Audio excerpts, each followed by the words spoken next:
Hello guys, welcome to my YouTube channel Y K Movies. आज हम बात करने जा रहे हैं क्लासनिको AK-47 मूवी के बारे में। I need your support guys, please subscribe to my channel and press the bell icon. इस मूवी की IMDb रेटिंग है 6.6। मूवी की शुरुआत होती है एक लड़ाई को दिखाते हुए, जहां पर हमें क्लासनिको भी दिखता है।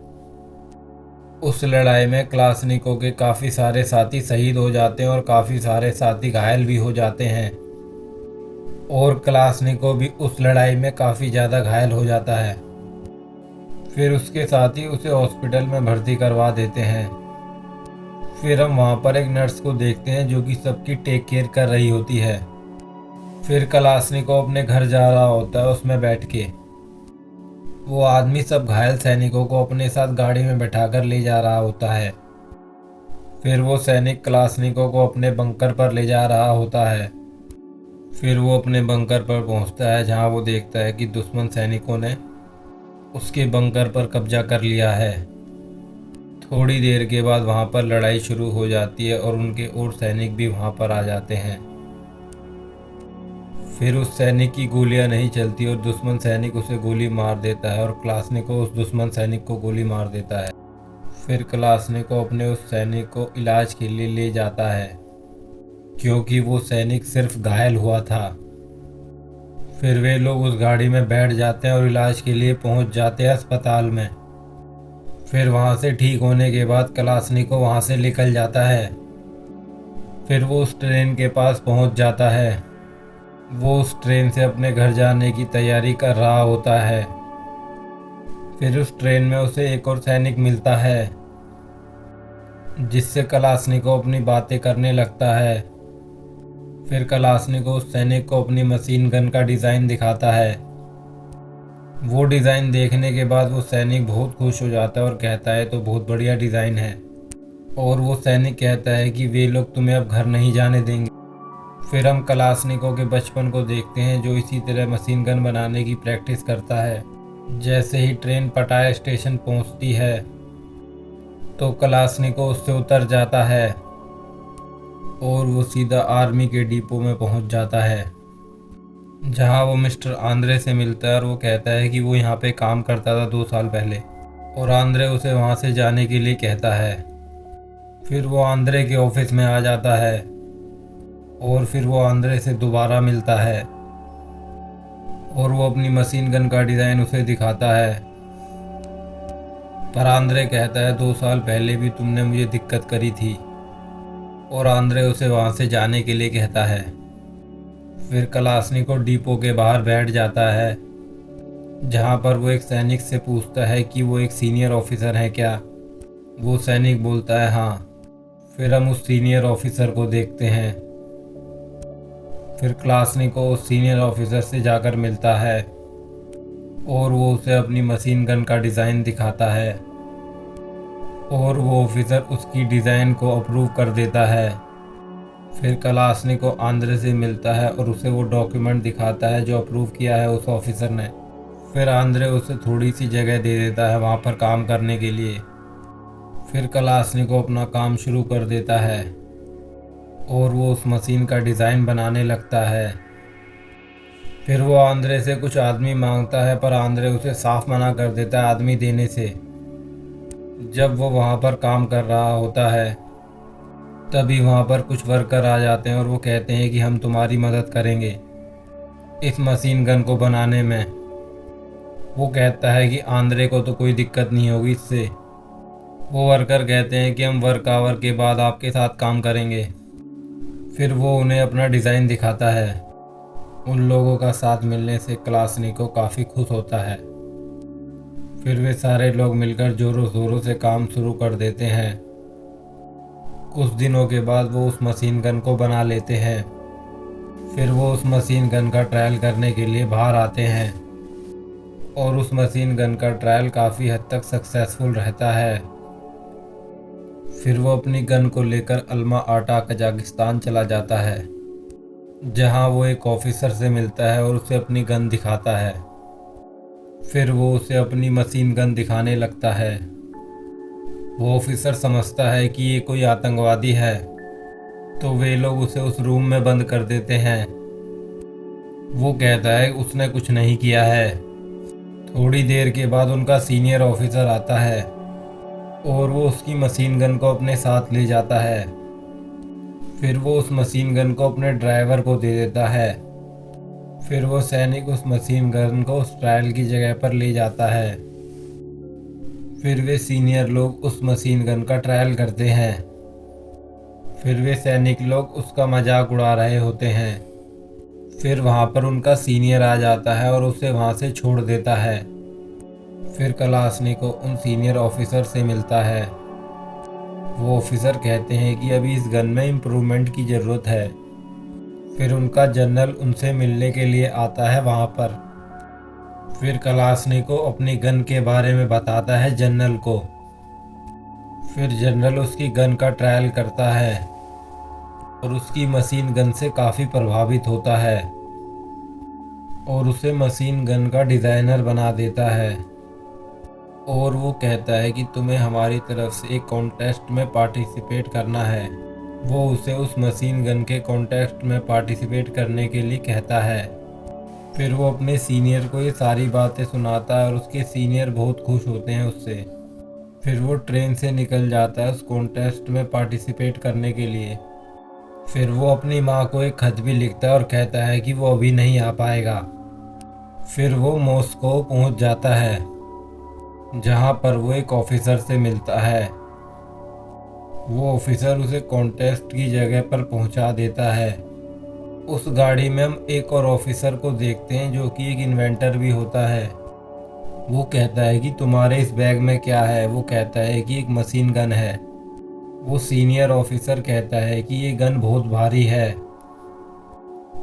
इस गन को पार्टिसिपेट करोगे तो तुम हार जाओगे, क्योंकि उस ऑफिसर ने भी कुछ इन्वेंट किया होता है। फिर वे दोनों टेस्ट ग्राउंड वर्कशॉप पर पहुंच जाते हैं जहां वो अपने एक और सीनियर ऑफिसर से मिलता है। फिर वो सीनियर ऑफिसर उसे एक और सीनियर ऑफिसर से मिलाता है। वही सीनियर ऑफिसर क्लासनिकोव का काम देखेगा अब। वो ऑफिसर कहता है कि यहाँ पे और भी लोग काम कर रहे हैं इस कॉन्टेस्ट में। फिर वो ऑफिसर क्लासनिकोव को उसके रूम में ले जाता है जहाँ पर वो काम करेगा आपसे। क्लासनिकोव कहता है कि मुझे ज़्यादा नहीं पता है, मुझे हेल्प की ज़रूरत होगी। फिर हम एक लड़की को देखते हैं वहाँ पर जो क्लासनिकोव को कहती है कि वो उसकी गन का डिज़ाइन बनाएगी। फिर हम वहाँ पर उस सीनियर ऑफिसर को देखते हैं। कुछ और लोग भी उस कॉन्टेस्ट में पार्टिसिपेट करने के लिए आते हैं और वो डेक्ट्रॉफ के लिए काम करते हैं। क्लासनिकोव वहाँ पर अपनी गन का ट्रायल करवाने के लिए आया होता है। फिर वो लड़की उसके रूम में आ जाती है उस गन को डिज़ाइन करने के लिए। फिर क्लासनिकोव उसे अपना डिज़ाइन दिखाता है उस गन का। फिर वो लड़की अपना डिज़ाइन बनाने लगती है। फिर क्लासनिकोव अपनी गन का ट्रायल फिर से करवाता है और एक लेटर उसके पास आता है कि जिसमें लिखा होता है कि अभी भी इम्प्रूवमेंट की ज़रूरत है तुम्हारी गन में। फिर वो लड़की उस मशीन गन का डिज़ाइन बना देती है और क्लासनिकोव कहता है रुकना, अभी कहीं जाना मत। फिर वो उसे थोड़ी सी शक्कर ला के देता है। फिर वो उसे उसके घर छोड़ने जा रहा होता है, तभी रास्ते में एक डांस पार्टी हो रही होती है। फिर एक ऑफिसर उस लड़की को डांस के लिए इनवाइट करता है। फिर वो उस ऑफिसर के साथ डांस करने के लिए चली जाती है। वो ऑफिसर उस लड़की को उसके घर छोड़ने के लिए भी कहता है। जब वो वहाँ से जा रहे होते हैं वो ऑफिसर कहता है मैं इस लड़की को घर छोड़ूंगा, और क्लासनिकोव कहता है घर तो मैं ही छोड़ूंगा इस लड़की को आज। फिर वो लड़की अकेली ही चली जाती है वहाँ से, पर क्लासनिकोव उसके घर तक आ जाता है पीछा करते हुए। वो कहती है जाओ, कल तुम्हारा कॉन्टेस्ट भी है। फिर हम उस इन्वेंटर को देखते हैं जो बताता है क्लासनिकोव को कि तुम हार गए हो इस कॉन्टेस्ट में। फिर हम उस ऑफिसर को देखते हैं जो कहता है कि तुम वहाँ पर चले जाओ और इम्प्रूवमेंट करके वापस फिर से आना। फिर वो अल्मा आटा वापस आ जाता है। फिर वो वहाँ पर अपने जनरल से मिलता है। जनरल कहता है कि तुम होशियार नहीं थे इसीलिए उस कॉन्टेस्ट में हार गए। वो कहता है आगे से जाना तो पूरी तैयारी के साथ जाना। फिर वो रात भर में उस मशीन गन का डिज़ाइन तैयार कर लेता है और अगले दिन से उस मशीन गन का प्रोडक्शन चालू करवा देता है। क्लासनिको फिर से अपनी गन का ट्रायल करवाता है और उसकी गन सक्सेसफुल रहती है। फिर वो उस लड़की को एक लेटर लिखता है और कहता है कि वो बहुत जल्द आ रहा है उससे मिलने के लिए वहाँ पर। फिर उस कॉन्टेस्ट से एक और ऑफिसर आता है क्लासनिको को लेने के लिए। जब वो ट्रेन की तरफ बढ़ रहे होते हैं उसमें बैठने के लिए, तभी हम देखते हैं क्लासनिको के भाई को जिसका नाम होता है विक्टर।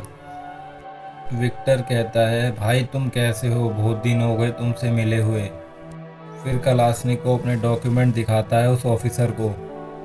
वो ऑफिसर क्लासनिको से पूछता है कौन था वो। क्लासनिको कहता है वो कोई अजनबी था। वो ऑफिसर क्लासनिको को ड्रिंक्स बनाने का ऑर्डर देता है, पर क्लासनिको उसके लिए ड्रिंक्स नहीं बनाता है। फिर वे दोनों उस बक्से को लेकर उस जंगल से जा रहे होते हैं, पर रास्ता भटक जाते हैं। फिर उन दोनों के बीच बहस शुरू हो जाती है। थोड़ी देर के बाद वो दोनों लड़ने लगते हैं। फिर क्लासनिको कहता है कि हम शांति से चलते हैं आगे। सबसे पहले क्लासनिको उस लड़की से मिलता है और उनकी दोस्ती अब प्यार में बदल जाती है। फिर वो ऑफिसर कहता है कि गवर्नमेंट ने किसी की भी गन को अप्रूव नहीं किया है, क्योंकि गन की जो कॉस्ट है वो बहुत ज़्यादा पड़ रही है। फिर वे सब इन्वेंटर गवर्नमेंट के इस फैसले से काफ़ी दुखी होते हैं, स्पेशली क्लासनिको। फिर क्लासनिको डॉक्टर से जाके मिलता है और वो कहता है कि वो बिल्कुल ठीक है अब बॉर्डर पर जाने के लिए। डॉक्टर उसे चेक करता है और डॉक्टर समझ जाता है कि वो अभी भी अनफिट है बॉर्डर पर जाने के लिए। उसका दोस्त कहता है कि तुम्हें भी मना कर दिया बॉर्डर पर जाने के लिए। वो कहता है मुझे भी मना कर दिया है क्योंकि मेरा एक फेफड़ा खराब हो गया है। उसका फ्रेंड कहता है कि तुम यहाँ पर और प्रैक्टिस करो, और वो कहता है कि हमें तुम पर पूरा भरोसा है। फिर क्लासनिको अपने बचपन की यादों में खो जाता है कि कैसे वो उन लकड़ियों से बंदूक बना लेता था। फिर क्लासनिको उस लड़की के घर पर पहुंच जाता है। उस लेडी की एक लड़की भी होती है। तभी उस लड़की की माँ भी वहाँ पर आ जाती है। फिर क्लासनिको कहता है कि वो उसकी बेटी से बहुत प्यार करता है और उससे शादी करना चाहता है। फिर वो उस लड़की को वहीं पर प्रपोज कर देता है शादी के लिए। फिर उन लोगों को एक खबर मिलती है कि उनकी सेना विजयी हुई है। अब क्लासनिको को लगता है कि उसकी सेना को कोई अब वेपन की ज़रूरत नहीं है। फिर वो अपने सीनियर से आकर मिलता है। फिर उसका सीनियर क्लासनिको को एक लेटर दिखाता है जिसमें लिखा होता है कि उन्हें एक नए वेपन की ज़रूरत है, और उसका सीनियर कहता है कि तुम अपना काम जारी रख सकते हो। फिर वो इन्वेंटर उससे आकर मिलता है और उसे बताता है अपनी मशीन गन को सिंपल रखो, जैसे कि एक स्लेज हैमर यानी कि हथौड़ा होता है। फिर वो डेक्ट्रॉफ से मिलने के लिए पहुंच जाता है, जहां पर वो पहले एक आदमी से मिलता है जो उसकी इस प्रोजेक्ट में मदद करेगा अब से। जैसे उस इन्वेंटर ने कहा था कि अपनी मशीन गन को सिंपल रखो। फिर क्लासनिको अपनी मशीन गन को सिंपल कर देता है और उसकी काफ़ी सारी मशीन गन रेडी हो जाती हैं। फिर वो अपनी मशीन गन का ट्रायल करने के लिए उस ट्रायल रूम में जाने की कोशिश करता है।